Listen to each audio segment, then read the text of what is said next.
So we're really talking about a major shift here, a tectonic shift. Roots of Empathy is transformational. It's a game changer. Children are not the same after, in a good way. The idea of intrinsic motivation is a pillar of our approach. And intrinsic motivation simply means you do things, you're motivated not for the medals and the ribbons and the trophies and the award and the attention. You do things because they're good things to be doing. They're the right thing to be doing.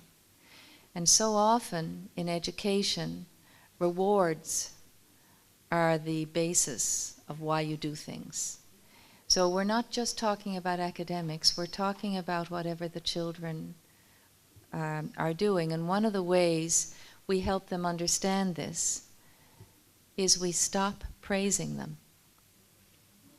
Now, you might find that's a strange thing to do, but praise is a judgment. It's a positive judgment. All the power for praise is with the adult. The flip side of praise is criticism. So the minute in a group setting, I'm not talking about at home, I'm talking about in a group instructional setting, the minute we praise one child, everybody else gets nervous because they want to shine in the eyes of the teacher. We want the children to shine in their own eyes.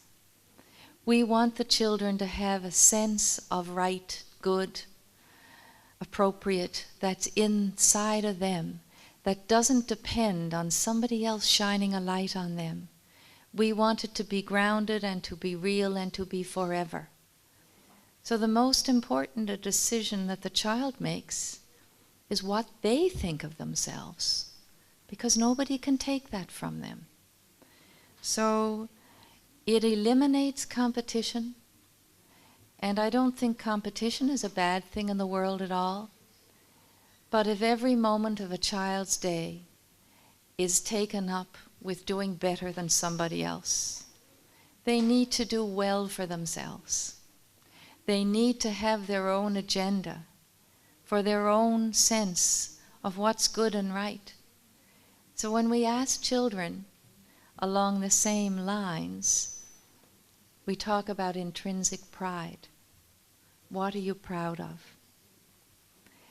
And in Canada, where we've been working with this program for 17 years, very often the children will first of all say, I'm proud because I scored a goal in hockey.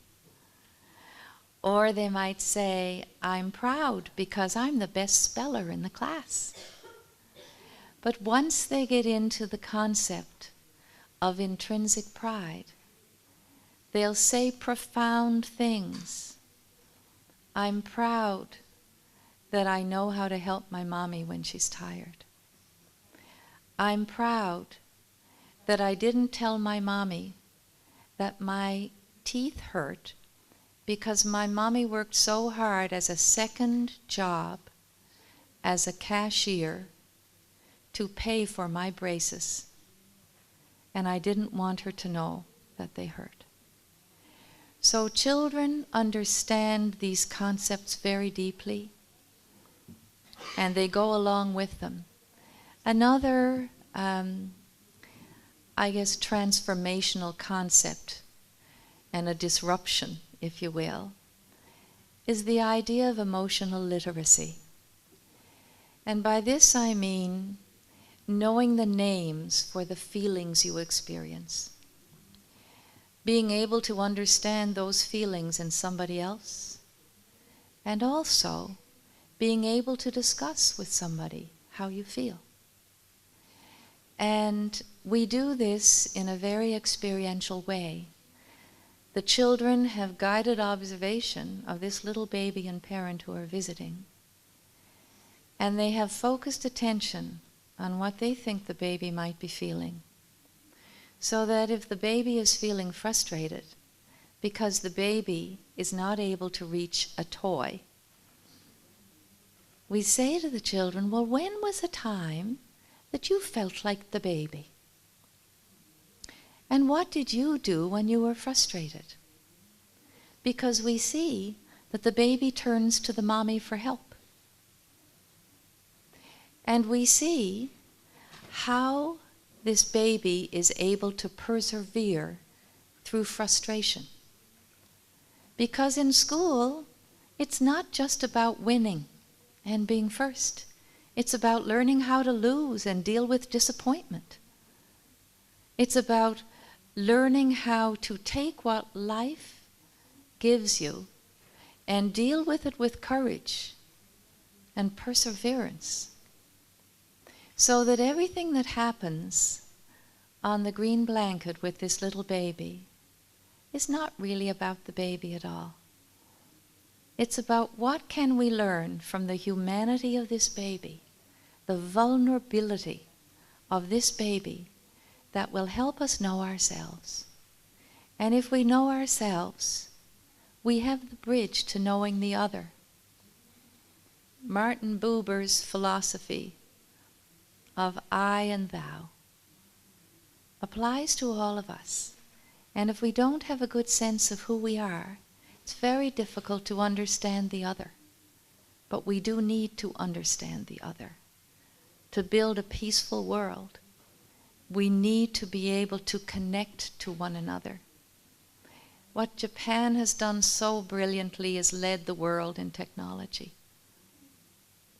But the world is leading us now, more than ever before, in a global interconnectedness that includes more than just the science of technology.